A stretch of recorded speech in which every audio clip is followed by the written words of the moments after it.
जय Hind, hello everyone. तो जैसे कि आप लोग को मालूम है कि इसके पहले क्लास में जो है हम लोगों ने क्वेश्चन नंबर 6 तक के प्रश्नों को देखा था। आइए आज के क्लास में जो है 12th मैथ एनसीईआरटी और एक्सरसाइज प्रश्नावली 3.1 के क्वेश्चन नंबर 7 से जो है स्टार्ट करेंगे। चलिए, तो सबसे पहले यहाँ पर क्वेश्चन क्या है, समीकरण इतना बराबर इतना से ए बी सी तथा डी के मान ज्ञात कीजिए। आप लोग को याद होगा कि आप लोग 10th क्लास में पढ़े होंगे, विलोपन विधि पढ़े होंगे, ग्राफीय विधि पढ़े होंगे, ठीक है। और जैसे पुट किया जाता है, यानी पुटिंग, x का मान रख करके y का मान निकालना या y का मान रख करके x का मान निकालना। तो कौन कौन विधि आप लोग पढ़े होंगे? एक तो ग्राफीय विधि होता था, ठीक है, और एक बीजगणित विधि होता था।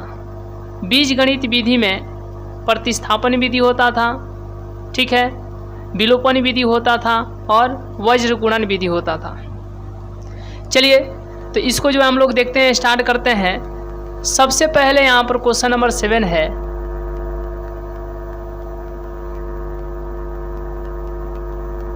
क्वेश्चन नंबर 7 है, ठीक है। इसको जो है हम लोग सॉल्व करेंगे। तो सबसे पहले क्या बोला गया है, देखिए यहाँ पर समीकरण दिया गया है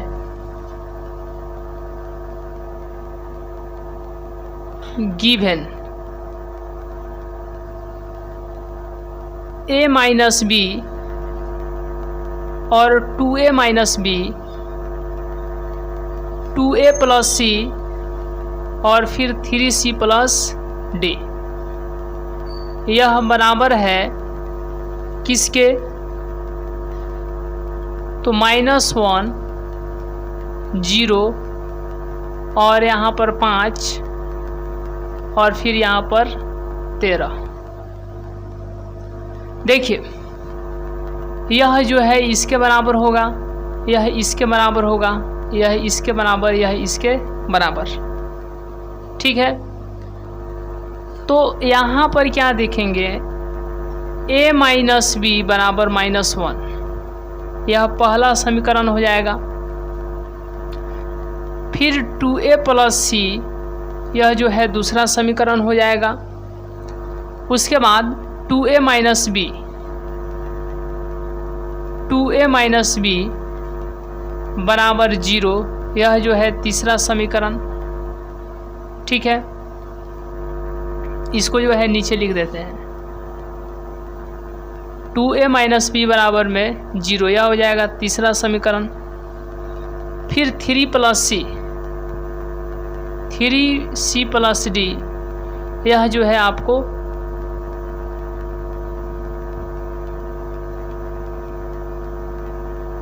बराबर में कितना? 13, यह हो जाएगा चौथा समीकरण, ठीक है। अब यहाँ के बाद हम लोग क्या करेंगे, देखिए इसमें भी ए बी है, इसमें भी ए बी है। तो आप लोग विलोपन विधि पढ़े होंगे 10th क्लास में। यह पहला समीकरण है और यह तीसरा समीकरण है। यहाँ पर 2 है, इसीलिए इस समीकरण में 2 से गुना कर देंगे, और यहाँ पर 1 है, इसीलिए यहाँ पर 1 से गुना कर देंगे, ठीक है। देखिए, तो ये हो जाएगा 2a माइनस 2b बराबर में कितना? 2, और ये 2a माइनस b बराबर में 0। या प्लस में है तो माइनस में, माइनस में है तो प्लस में, प्लस में है तो माइनस में। इससे यह ख़त्म। तो 2b जो है माइनस में है और 1b प्लस में है, घटेगा तो क्या हो जाएगा? -b। घटेगा तो क्या हो जाएगा? -b। 2b में से 1b गया तो -b, और ये 2 में से 0 गया तो 2। b का मान कितना आ गया? -2, ठीक है। अब इस b के मान को यदि यहाँ पर रखेंगे इस समीकरण में, तो किसका मान निकल जाएगा? ए का, तो यहाँ पर लिखेंगे फ्रॉम इक्वेशन कितना से 3 से, यहाँ पर भी रखिएगा तो निकल जाएगा। तो फ्रॉम इक्वेशन 3 लिखने का मतलब क्या हुआ, समीकरण 3 से। तो 3 क्या है, 2a माइनस बी बराबर में 0। तो b का मान कितना रखना है, b का मान -2 रखना है बराबर में 0। माइनस माइनस प्लस बराबर 0। 2a बराबर में 2 इधर प्लस में उधर गया तो माइनस में, इससे यह ख़त्म हो जाएगा। तो a का मान कितना आ जाएगा, -1। अब इस a के मान को यहाँ पर रखेंगे तो किसका मान निकल जाएगा, c का। तो इसीलिए यहाँ पर क्या लिखेंगे, यह कौन सा समीकरण है, दूसरा। तो लिखेंगे from equation second 2a plus C बराबर में 5 है। तो a का मान कितना रखना है, -1 प्लस सी। तो c बराबर में 5 और ये हो जाएगा -2, 2 एकम -2। तो 5 ये इधर आ गया तो प्लस c का मान कितना आ गया, 7। अब इस c के मान को यहाँ पर रखिएगा तो किसका मान निकलेगा, बताइए किसका मान निकलेगा। चलिए किसका मान निकलेगा, देखिए जब यहाँ पर c का मान रखिएगा तो किसका निकलेगा, d का। इसलिए यह कौन सा समीकरण है, चौथा। लिखेंगे फ्रॉम इक्वेशन 4 यानी चौथा समीकरण से 3c प्लस d बराबर में कितना है, 13 है। तो c का मान कितना रखना है, 7 प्लस d बराबर में 13। ये प्लस 7 3 का कितना हो जाएगा, 21। तो d बराबर में 13, या इधर 21 प्लस में उधर गया तो माइनस में। तो 11 में से 3 गया तो 8 और ये 1 में से गया तो 0, ठीक है। और 21 बड़ा है इसीलिए इसका चिन्ह माइनस। तो d का मान कितना आ गया, -8 आ गया। इसीलिए आप लिख दीजिएगा a का मान कितना आया है जी, -1। b का मान कितना आया है, -2। और c का मान कितना आया है, 7। और d का मान कितना आया है, 8।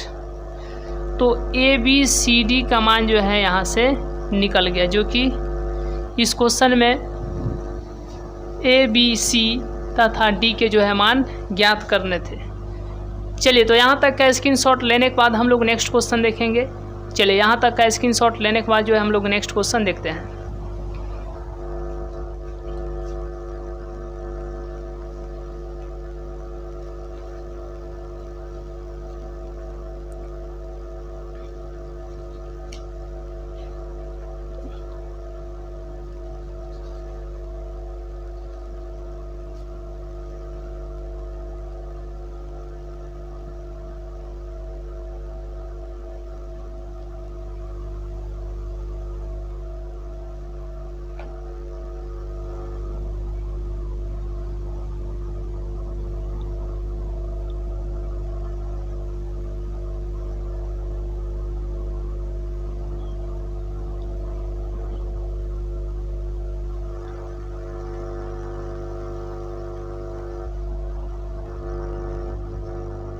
चलिए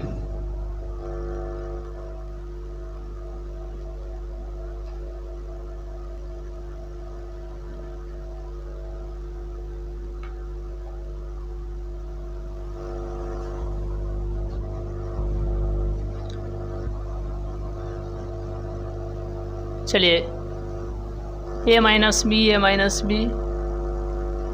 2a minus B 3c plus d -150। अच्छा यहाँ पर माइनस है तो ये कितना हो जाएगा, -2 हो जाएगा। यहाँ पर क्या हो जाएगा, -2। और यहाँ पर ये माइनस उतरेगा, कट जाएगा, प्लस हो जाएगा, ये भी प्लस में आएगा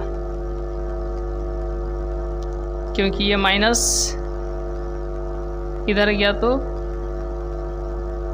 यहाँ पर माइनस, इधर गया तो प्लस, और ए का मान प्लस में आएगा। तो ए का मान प्लस में रखना है, ठीक है। इधर आके ये माइनस हो जाएगा और यहाँ से 3, ठीक है। तो सी का मान प्लस में 3 रखना है, ये हो जाएगा 9 और उधर गया तो 9 घट जाएगा, तो ये आपको आ जाएगा 4।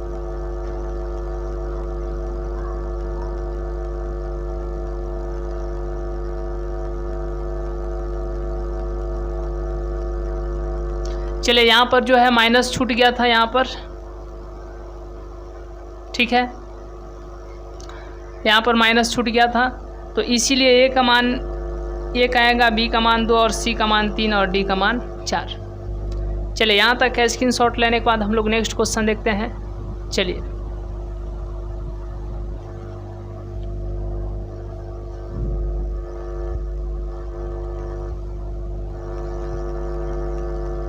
नेक्स्ट क्वेश्चन है, क्वेश्चन नंबर 8 है।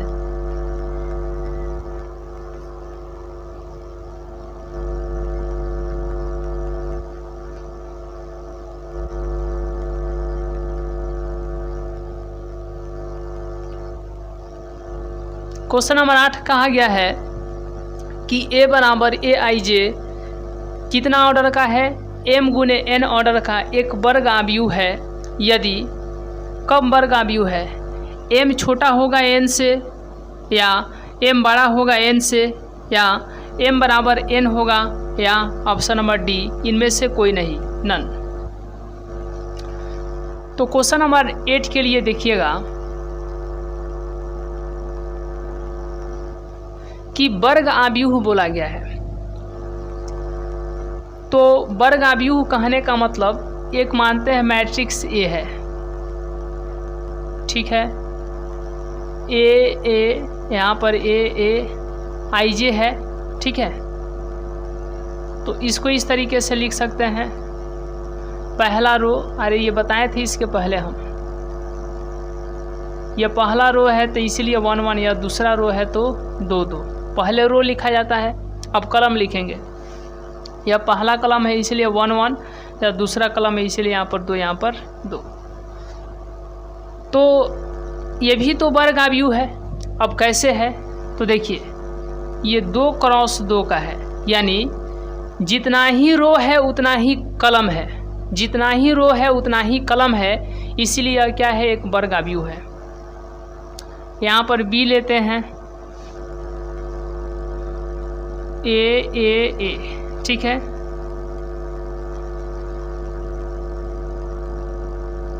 या पहला रो है इसलिए 1 1 1, या दूसरा रो है इसलिए 2 2, या तीसरा रो है इसलिए 3 3 3।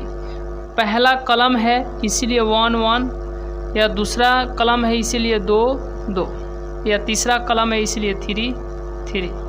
तो इसमें रो कितने हैं, 3, और कलम कितने हैं, 3।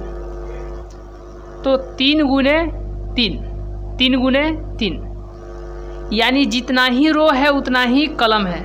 तो यह क्या हो गया m, यह क्या हो गया n। तो बताइए m बराबर n है कि नहीं है। अगर इसको लीजिएगा m और इसको लीजिएगा n, तो m बराबर n है कि नहीं है, है। तो जो भी वर्ग आव्यूह होगा उसमें जितना ही रो होगा उतना ही कलम होगा, यानी जितना ही m उतना ही n, यानी m बराबर n। देख रहे हैं यहाँ पर m बराबर n, m बराबर n। तो इसीलिए a बराबर ए आई जे m क्रॉस n एक वर्ग आव्यूह है यदि कब, जब जितना ही m होगा उतना ही n होगा, जितना ही रो होगा उतना ही कलम होगा, तभी जा कर के जो है वर्ग आव्यूह होगा। तो इसलिए इस क्वेश्चन का सही जवाब ऑप्शन नंबर यहाँ पर सी हो जाएगा। चलिए तो यहाँ तक का स्क्रीनशॉट लेने के बाद हम लोग नेक्स्ट क्वेश्चन देखते हैं। चलिए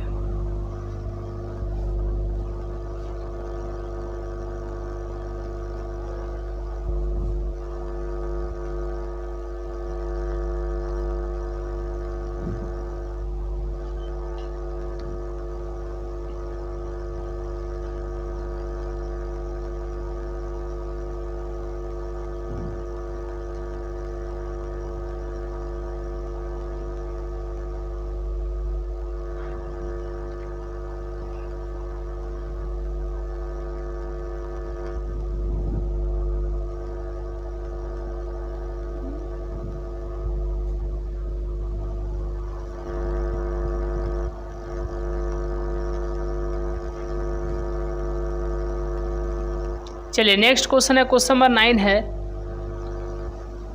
कि x तथा y के प्रदत्त किन मानों के लिए आव्यूहों के निम्नलिखित युग्म जो है समान है, यानी इक्वल है, बराबर। Option number A, option number B, option number C, option number D यहाँ पर दिया गया है। देखिए क्वेश्चन नंबर 9 क्या है,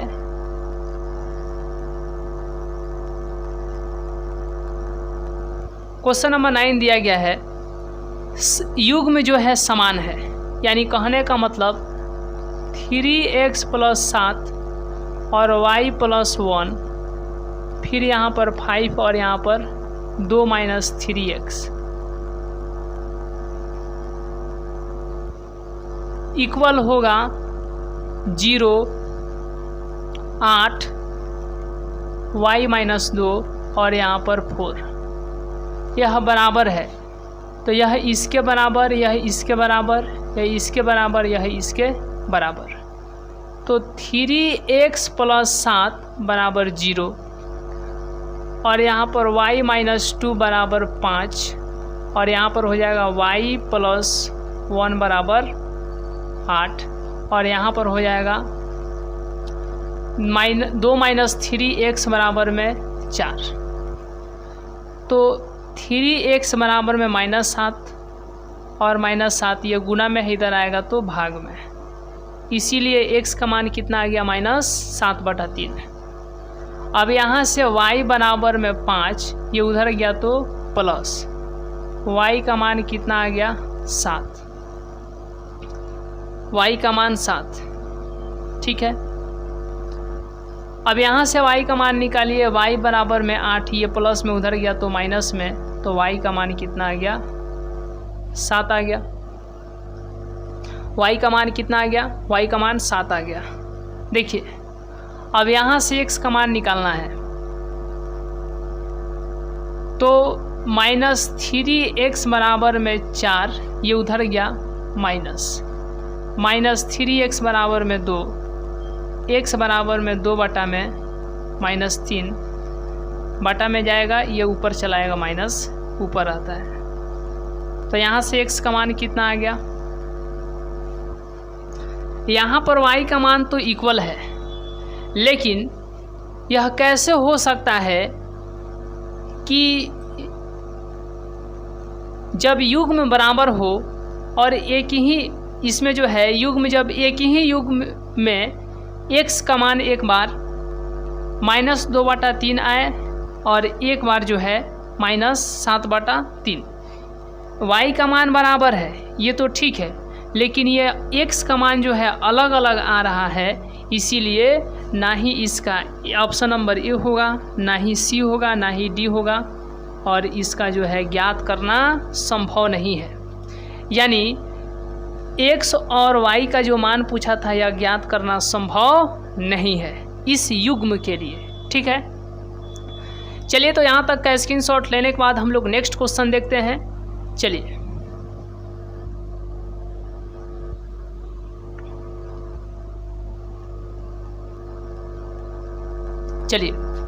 नेक्स्ट क्वेश्चन है क्वेश्चन नंबर 10 है।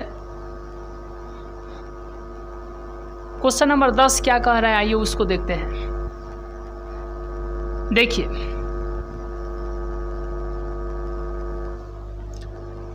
यहाँ पर कहा गया है कि 3x3 कोटि के 3x3 ऑर्डर के आव्यूहों की कुल कितनी संख्या होगी जिनकी प्रत्येक प्रविष्टि 0 या 1 है। अब यहाँ पर हम लोग समझते हैं कि अवयव क्या है और प्रविष्टि क्या है। जैसे यह मैट्रिक्स ए है, ठीक है, पूछा जाएगा कि इसमें कितने अवयव हैं, तो इसमें अवयव कितने हैं जी, अवयव कितने हैं तो गिनिए, 1 2 3 4, 4 ठो अवयव हैं। 1 2 3 4, इसमें कितने अवयव है, 4 ठो अवयव है। लेकिन इसी में यदि पूछा जाएगा कि प्रविष्टि कितनी है, तो प्रविष्टि कितनी है बताइए, 1 2 3 4, प्रविष्टि भी क्या है, 4 है। ये कोई मैट्रिक्स बी लेते हैं, 1 2 2 5। अगर इसमें आपसे पूछा जाएगा कि अवयव कितने हैं और इसमें जो है प्रविष्टि कितनी है, बताइए इसमें अवयव कितनी है, प्रविष्टि कितनी है। तो देखिएगा, अवयव मतलब टोटल इसके सदस्य एलिमेंट 1 2 3 4, इसमें अवयव कितने हैं, 4। लेकिन प्रविष्टि कितनी है, प्रविष्टि कितनी है बताइए, 1, ये दोनों के दोनों क्या है, सेम है, तो इसको एक बार गिना जाएगा, 1 2 3, इसमें प्रविष्टि कितनी है, 3 है। तो अवयव और प्रविष्टि इस तरीके से जो है ज्ञात किया जाता है। यानी अगर पूछा जाएगा कि इस मैट्रिक्स में कितने अवयव हैं, मैट्रिक्स बी में तो 4 अवयव हैं, लेकिन प्रविष्टि की संख्या कितनी है, तो 3 है। जो समान होते हैं प्रविष्टि में केवल उनको एक बार गिना जाता है, जबकि अवयव में टोटल एलिमेंट कितने होते हैं उसको जो है काउंट किया जाता है। चलिए एक और हम देख लेते हैं, सी 0 1 1 0 0 0 1 0 0 0 1। इसमें यदि आपसे पूछा जाए कि अवयव कितने हैं और पूछा जाए कि इसमें प्रविष्टि कितनी है, तो बताइएगा इसमें अवयव कितने हैं और प्रविष्टि कितनी है। ऑप्शन नहीं है, बताना है आपको। मैट्रिक्स सी में जो है अवयव कितनी है और प्रविष्टि कितनी है। देखिए अवयव मतलब टोटल गिनिए, 1 2 3 4 5 6 7 8 9, तो यहाँ पर हो जाएगा 9। प्रविष्टि की बात कहा जाएगा तो इसमें कितने तरह के, कितने प्रकार के, ठीक है, कितने प्रकार के अवयव हैं, तो एक है और एक 0 है, यानी 2 प्रकार के हैं। सेम है तो एक बार गिना जाएगा, ये सेम है एक बार, एक हुआ, और ये सब सेम है 0, तो इसको, यानी प्रविष्टि कितनी है इसमें 2 है, लेकिन अवयव कितना है 9 है। प्रविष्टि कितनी है इसमें 2, अवयव कितने हैं 9। अब देखिएगा यहाँ पर ध्यान दीजिएगा कि यदि आपसे पूछा जाए कि इसकी कोटि क्या है, तो 2 ठो रो है और 2 ठो कलम है। इसमें भी 2 रो है और 2 कलम है। इसमें रो कितने हैं 3 और कलम कितने हैं 3। तो इसी पर आधारित यह प्रश्न है। 3 कोटि 3 का हो गया, 3 कोटि 3 के अवयवों की कुल कितनी संख्या होगी जिनकी प्रत्येक प्रविष्टि 0 या 1 है। इस तरीके से जो है क्वेश्चन इस पर आधारित पूछा गया है। आइए जो है अब इसको स्क्रीनशॉट लेने के बाद हम लोग इसको जो है क्वेश्चन नंबर 10 पर जो है विशेष ध्यान देते हैं। चलिए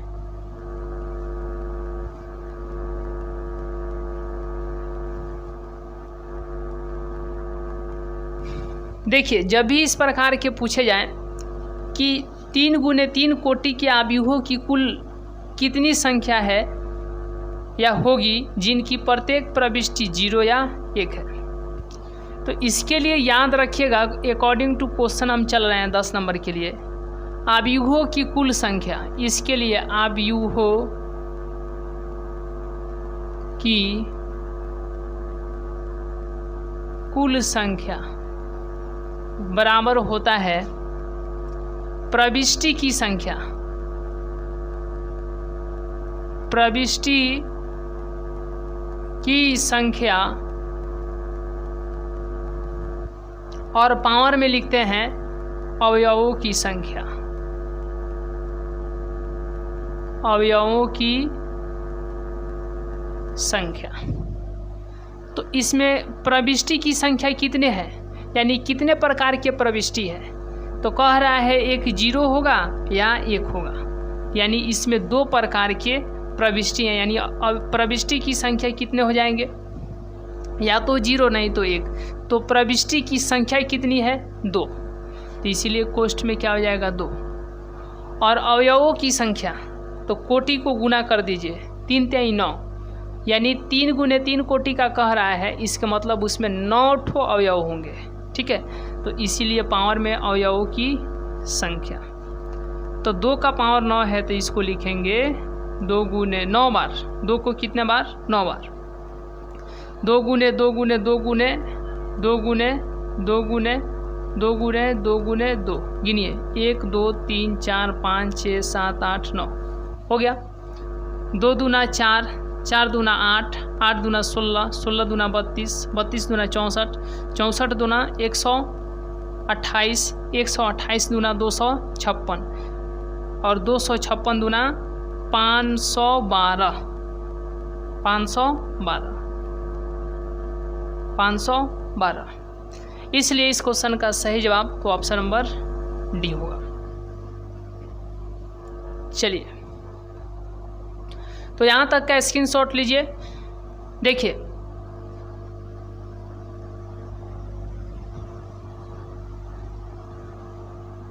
यहाँ तक के प्रश्नों को कवर करते हुए इस प्रश्नावली को जो है हम लोग कवर कर चुके हैं। अब नेक्स्ट क्लास में जो है हम लोग नेक्स्ट प्रश्नावली पर जो है चर्चा करेंगे। तो आज का क्लास यहीं तक, मिलेंगे नेक्स्ट क्लास में नेक्स्ट वीडियो में। तब तक के लिए बहुत बहुत धन्यवाद।